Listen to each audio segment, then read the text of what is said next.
in case you hadn't worked it out, Simpsons are helping me out on a number of things that have been ideas that have been toying in my head and have been invaluable to help us.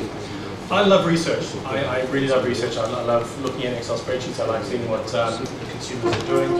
And with every framework, I want to introduce research into our industry so we have a better understanding of what it is we need to be thinking about going forward. And I've been unreasonably lucky with my speakers this year, and it was something I was actually going to outline in my opening address, which, by the way, was amazing, and you would have been floored. So the first person I called on this was Darren Macbeth. I've known Darren for many years. He's the guy who made Ubisoft Australia the great company that it is today, and then Sega very wisely poached him to set up Sega Australia. Darren has an amazing investment into this industry. His understanding of it is just second to none.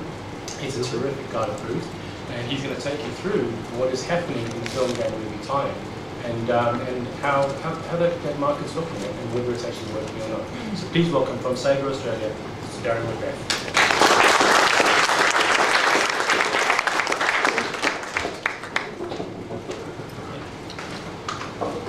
Yes, I'm from the big bad publisher.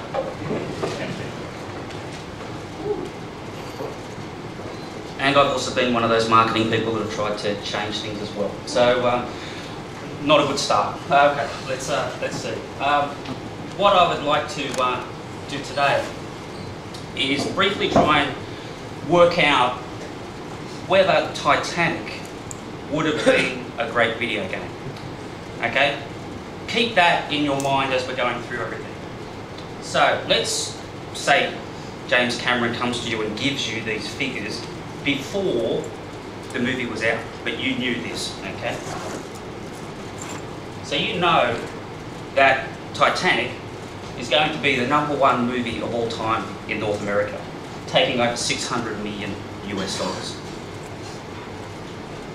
You also know that it's going to go on and gross over $1.84 billion internationally and be the #1 movie of all time.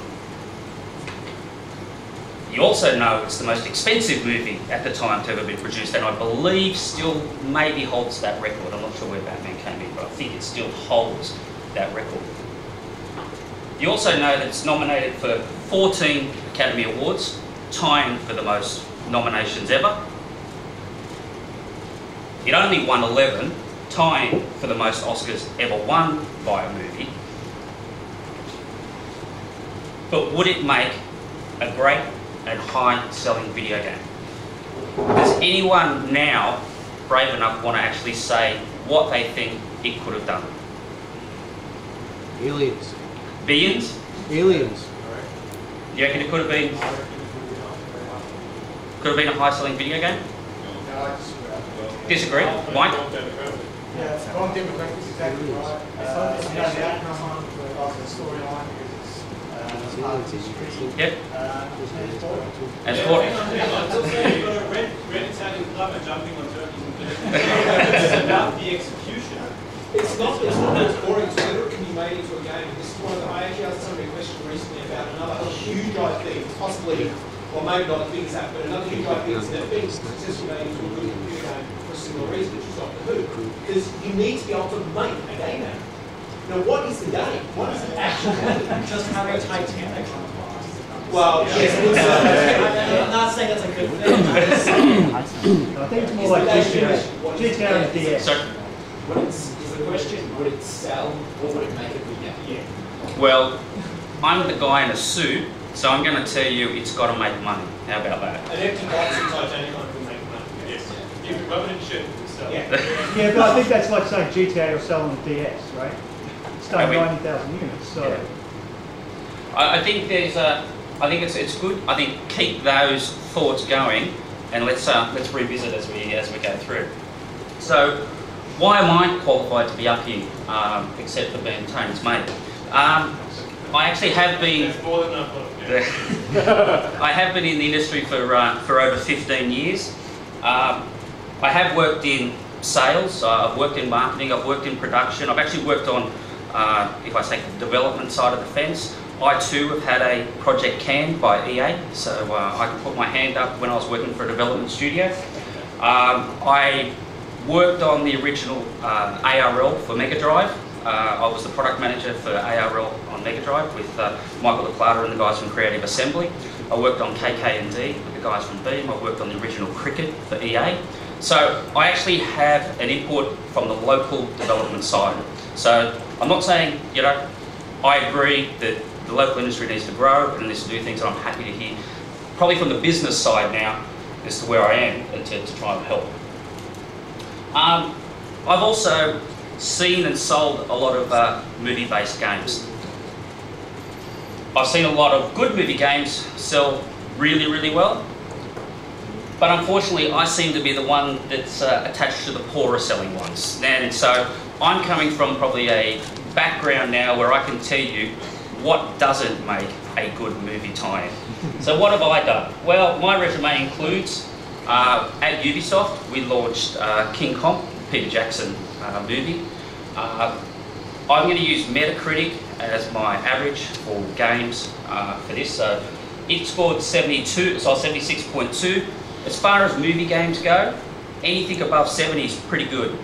In the general marketplace, we would like to see a rating of more than 80. And then in the exceptional circumstances, which we've been lucky to have Empire Total War in our franchise in Sega, it's up over 90%. They are your blockbuster titles. But so King Kong was one of the movies I worked on. This year worked on the Incredible Hulk, one of our Marvel properties, and the Metacritic rating for the average of the 5 games was 48. I worked on Iron Man.